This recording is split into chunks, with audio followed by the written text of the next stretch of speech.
அனைவருக்கும் இனிய வணக்கம். நான் உங்கள் மதுரை ராமகிருஷ்ணன். இந்த நாளில் காலை நேரத்தில் ஒரு தன்னம்பிக்கையின் வார்த்தையை கேட்டு விடுவதன் மூலமாக, நம்பிக்கையினுடைய விதையை ஊன்றி விடுவதன் மூலமாக இந்த நாளை பயன்படுத்தி நம்மளுடைய வாழ்க்கையை சிறப்பு மிக்க வாழ்க்கையாக மாற்றிவிட மாட்டோமா? நம்மளுடைய வாழ்க்கையை வடிவமைத்து விட மாட்டோமா? ஏதோ ஒரு வகையில் நம்மளுடைய சிந்தனை கொண்டு இந்த வாழ்க்கையை வாழ்ந்து விட மாட்டோமா என்கிற பெரிய முயற்சி தான் இந்த நிகழ்ச்சியினுடைய ஒரு மாபெரும் நோக்கமேங்க. நமக்கான வாழ்க்கை போராட்டமாக இருக்கலாம், நமக்குடைய வாழ்க்கை சவால்களாக இருக்கலாம். உழைப்பும் பயிற்சியும் முயற்சியும் இருந்தால் இந்த வாழ்க்கையை மாற்றிவிட முடியும்ன்றதை எத்தனை பேர் நம்ம கற்றுக் கொடுத்துட்டு இருக்காங்க. சார், சமீபத்தில் அப்துல் கலாம் ஐயாவினுடைய வரலாற்றை படிக்கிறேங்க. 1940 2ஆம் உலகப்போர் அதெல்லாம் வந்த அந்த தருணத்தில் பெரிய போராட்டம். இந்த தெற்கு பக்கம் அவர் சொல்றாரு, ராமேஸ்வரம் பக்கத்துலையும் கூட அந்த விலைவாசியினுடைய உயர்வு அதிகமாக இருக்கு இந்த 2ஆம் உலக போர் காரணமா. சொல்றாரு, இந்த விலைவாசி உயர்வுனால என்ன தெரியுமாச்சு, நாங்க பசியினுடைய கொடுமையை அனுபவித்து விடக்கூடாதுன்னு சொல்லி எங்க அம்மாவும் பாட்டியும் தங்களுடைய உணவுகளை தியாகம் பண்ணாங்க. வீட்டில் இருக்கவங்க அத்தனை பேரும் சாப்பிட வச்சுட்டு அவங்களுடைய சாப்பாட்டுக்கு போராடினாங்க. எங்களுக்கு பசினா என்னன்னே தெரியாது, குழந்தைகளுக்கு பசினா என்னன்னே தெரியாத வண்ணம் என்னுடைய தாயும் என்னுடைய பாட்டியும் பார்த்துக்கிட்டாங்க. ஆனால் வீட்டில் போராட்டம் இருக்கிறது, வீட்டில் வறுமை இருக்கிறதுன்னு எனக்கு தெரிஞ்சது. ஏதாவது ஒரு வகையில் நான் வீட்டிற்கு உதவி செஞ்சிட முடியுமான்னு என்னுடைய எண்ணம் இருந்து கொண்டே இருந்தது. அப்போ மெத்ராசப்பட்டினம்லேருந்து தனுஷ்கோடிக்கு போகிறதுக்கு, அதாவது சென்னையிலிருந்து தனுஷ்கோடிக்கு போகிறதுக்கு ஒரு ட்ரெயின் இருந்திருக்கு.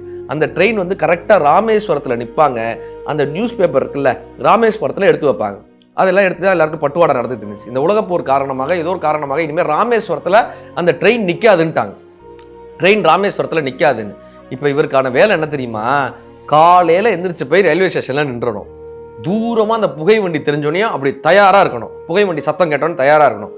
ராமேஸ்வரம் ஸ்டேஷனில் அந்த புகை வண்டி, அந்த ட்ரெயின் வந்து அப்படி ஸ்லோவாக போகும். மெல்லமாக போகும்போது உள்ளிருந்து அந்த நியூஸ் பேப்பர் கட்டை தூக்கி போட்டுருவாங்க. அந்த பிளாட்ஃபாரத்தில் நியூஸ் பேப்பர் கட்டை தூக்கி போடுவாங்க. அந்த தூக்கி போட்ட உடனே அது சிதையாமல் இவர் எடுத்து வச்சிடணும். எல்லாத்தையும் எடுத்து வச்சுட்டு எந்தெந்த ஏரியாவுக்கு எந்தெந்த நியூஸ் பேப்பர் கொடுக்கணும்னு அதை எடுத்து பிரித்து வைக்கணும். அப்புறம் ஒவ்வொரு வீடுகளுக்காக சென்று அந்த நியூஸ் பேப்பரை போடணும். அவர் எழுதுறாரு, விடிய காலையில் எழுந்திருந்து அவருக்கான வகுப்பு, கணக்கு வகுப்பு போய் அட்டன் பண்ணணும். அதுக்கப்புறம் அவங்க அப்பா வந்து குரான் கிளாஸ், அந்த குரான் ஓதுதல், இந்த வகுப்பு அட்டன் பண்ணணும். எல்லாத்தையும் தாண்டி ரயில்வே ஸ்டேஷனுக்கு ஓடிடணும். அந்த டயத்துக்கு கரெக்டாக ரயில்வே ஸ்டேஷனுக்கு போயிடணும். விடிய காலையில் எந்திரிச்சு இதெல்லாம் முடிச்சு ரயில்வே ஸ்டேஷனுக்கு போயிடுவார். இப்போ அந்த நியூஸ் பேப்பர் எல்லாம் பிரித்து ஒவ்வொரு வீடுகளுக்காக போய் அந்த நியூஸ் பேப்பர் போட்டிருக்காரு சார் அப்துல் கலாம் சார். 8 வயசு சிறுவனா 9 வயசு சிறுவனா இருக்கும்போது ஒவ்வொரு வீடுகளுக்காக போய் நியூஸ் பேப்பர் போட்டிருக்காருங்க. இதில் என்ன ஆச்சரியம் தெரியுமா, அந்த நியூஸ் பேப்பர் போடக்கூடிய வீடுகள் எல்லாம் இவருக்கான ஒரு நட்பு இருந்திருக்கு. அத்தனை பேரும் அவரோட பிரியமாக இருந்திருக்காங்க. அதுக்கப்புறம் சாயந்தரம் பள்ளி முடித்ததுக்கப்புறம் நியூஸ் பேப்பர்லாம் போட்டு அவர் ஸ்கூலுக்கு போனோம். ஸ்கூல் முடிச்சுட்டு வந்ததுக்கப்புறம் அந்த நியூஸ் பேப்பர் போட்டதுக்கான கணக்கு எழுதி அதை அந்த நண்பர்களோட கொண்டு போய் அந்த கணக்கு கொடுக்கணும். அந்த நியூஸ் பேப்பர் கட்டக்கூடிய அவர் சிலாவுதீன் சார், அவர் தான் அந்த டீலர்.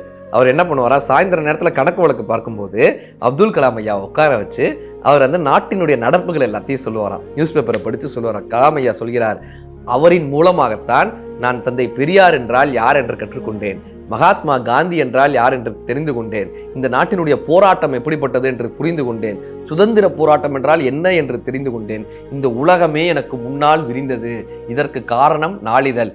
இன்றைக்கு அவர் இப்போ குடியரசுத் தலைவராக இருக்கக்கூடிய காலகட்டத்தில் இது எழுதுறார். இன்றைக்கு நான் எந்த ஊர்களுக்கு சென்றாலும் குறைந்தது 4 to 5 தினசரி நாளிதழ்களை படித்து கொண்டே இருக்கிறேன்.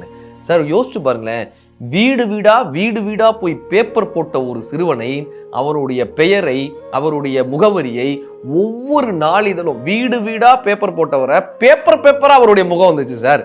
பேப்பரா அவர் முகம் வந்துச்சு. இதுதான் ஒரு உழைப்பு, இதுதான் முயற்சி, இதுதான் பயிற்சி.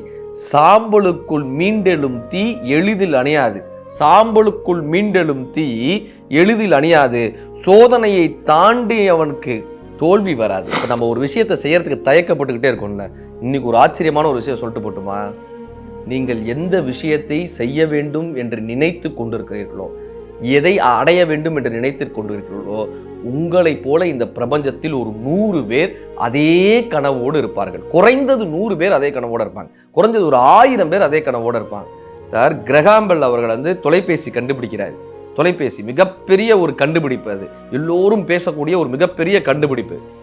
பத்திரிகையாளர்கள் கேட்குறாங்க, இவ்வளோ பெரிய கண்டுபிடிப்பை கண்டுபிடிச்சிருக்கீங்க, எவ்வளோ பெரிய உலகத்திற்கு எவ்வளோ பெரிய நன்மை தெரியுமா இது, எவ்வளோ பெரிய கிரகாம்பல் ரொம்ப சிரிச்சுக்கிட்டே சொன்னார், நான் ஒரு 7 நாட்கள் தாமதிச்சிருந்தால், இந்த கண்டுபிடிப்புக்கு 7 நாள் தாமதிச்சிருந்தா ஜெர்மன்லேருந்து இன்னொரு விஞ்ஞானி இதே கண்டுபிடிப்பை கொடுத்துருப்பாருன்னு, இதே கண்டுபிடிப்பை கொடுத்துருப்பார். என்ன தெரியுமா அர்த்தம்? நாம் தாமதிக்க தாமதிக்க நம்மளுடைய வாழ்க்கையை இன்னொருவர் வாழ்ந்து கொண்டிருக்கிறார்னு அர்த்தம். நாம் தாமதிக்க அல்லது நம்மளுடைய கவனம் சிதற நம்முடைய வெற்றியை வேறு யாரோ எடுத்து செல்கிறார்கள்னு அர்த்தம். உழைப்பும் முயற்சியும் சரியான நேரத்தில் அதை பயன்படுத்தக்கூடிய தன்மையும் தான் நம்மளுடைய வாழ்க்கையை கொடுக்கும். நாம் விடப்பட்ட அந்த வெற்றியை அல்லது நாம் விடப்பட்ட அந்த வாய்ப்புன்றதை இன்னொருவருக்கான வாய்ப்பாக எடுத்து சென்று அவர்களுடைய வாழ்க்கையை மேம்பட்டுரும். உண்மையான விஷயம். இப்போ தாமதிக்காமல் ஒரு விஷயத்தை செய்பவர்களால் மட்டும்தான் உடனே வெற்றியாளர்களாக மாற முடியும். இது எந்த விஷயங்கள், எந்த போராட்டங்கள் இருந்தாலும் கூட அதை நம்மளுடைய வாழ்க்கைக்கான வழிகாட்டுதலாக எடுத்துக்கணும்னு தாமஸ் ஆல்வா எடிசன் அவர்கள் சொல்றாரு. அவர்கிட்ட கேட்குறாங்க, தாமஸ் ஆல்வா எடிசன் நீங்கள் எவ்வளவோ விஷயம் கண்டுபிடிச்சிருக்கீங்க, அவருக்கு சரியா காது கேட்காது. தாமஸ் ஆல்வா எடிசனுக்கு சரியா காது கேட்காது. நீங்கள் எவ்வளோ மிஷின் கண்டுபிடிக்கிறீங்க, உங்கள் காதுக்கான ஒரு மிஷின் கண்டுபிடிக்க வேண்டியதானே, ஹியரிங் டிவைஸ் மாதிரி காதுக்கான மிஷின் கண்டுபிடிக்க வேண்டியதானே. தாமஸ் ஆல்வா எடிசன் சொல்றாரு, எனக்கு இதுதான் பிடிச்சிருக்கு, இதன் மூலமாக தான் என்னால் மற்ற விஷயங்களை கண்டுபிடிக்க முடிஞ்சது. எப்படின்னு கேட்குறாங்க. எனக்கு காது கேட்காதா, தேவையில்லாத விஷயத்தில் என் கவனம் சிதறவே சிதறாது, தேவையில்லாத விஷயத்தை பற்றி யோசிக்கவே மாட்டேன், தேவையில்லாத சொற்கள் என் காதில் விழுகாது, என்னுடைய கவனம் முழுவதும் என்னுடைய ஆராய்ச்சிகள்லேயே இருப்பதற்கு பெரிய காரணம் என்னன்னா எனக்கு காது கேட்காமல் இருப்பது தான்ற. இவ்வளோ ஆச்சரியமான உண்மை சார். இல்லை, காது கேட்காதது தன்னுடைய குறைன்னு நினைக்காம அதை ஒரு நிறைன்னு நினைச்சார்ல, அதை தாண்டி அவர் சொல்றாரு, என் முன்னால் பேசுபவர்கள் சத்தமாக பேசணும், அவருடைய முகபாகவத்தை பார்ப்பேன், இந்த முகபாவத்தின் மூலமாக அவர்கள் உண்மை பேசுகிறார்களா பொய் பேசுகிறார்களான்னு எனக்கு தெரிஞ்சிடும், தெளிவாக தெரிஞ்சிடும். அதுவும் எனக்கான ஒரு பெரிய பலமாக இருந்ததுன்னார். யார் ஒருவன் தன்னுடைய குறைகளை நிறைகளாக மாற்ற கற்றுக் கொடுக்கிறானோ, சரியான வாய்ப்புகள் வரும்போது அதை பயன்படுத்தி கொள்கிறானோ, தொடர்ந்து உழைப்பையும் பயிற்சியும் முயற்சியும் வைத்துக் கொள்கிறானோ, அவர்களுடைய வாழ்க்கை மிகப்பெரிய ஒரு வெற்றியான வாழ்க்கையாக மாறுகிறதுன்றத அப்துல் கலாம் ஐயா என்கிற விஞ்ஞானியும், தாமஸ் ஆல்வா எடிசன் என்கிற விஞ்ஞானியும், கிரகாம்பெல் என்கிற விஞ்ஞானிகளும் நம்ம வாழ்க்கையினுடைய வழிகாட்டிகளாக கற்றுக் கொடுத்திருக்கிறாங்க. மாபெரும் சபைகளில் நீ நடந்தால் உனக்கு மாலைகள் விழ வேண்டும், ஒரு மாசு குறையாத மன்னவன் இவன் என்று போற்றி புகழ வேண்டும் என்று சொன்னால் நாம் சரியான உழைப்பை எடுத்துக்கொள்ள வேண்டும், சரியான வாய்ப்பை பயன்படுத்திக் கொள்ள வேண்டும், நம் குறைகளை கூட நிறைகளாக மாற்ற கற்றுக்கொள்ள வேண்டும். இந்த உண்மை புரிந்தால் இந்த நாள் மட்டுமல்ல, எல்லா நாளும் இனிய நாள். நன்றி.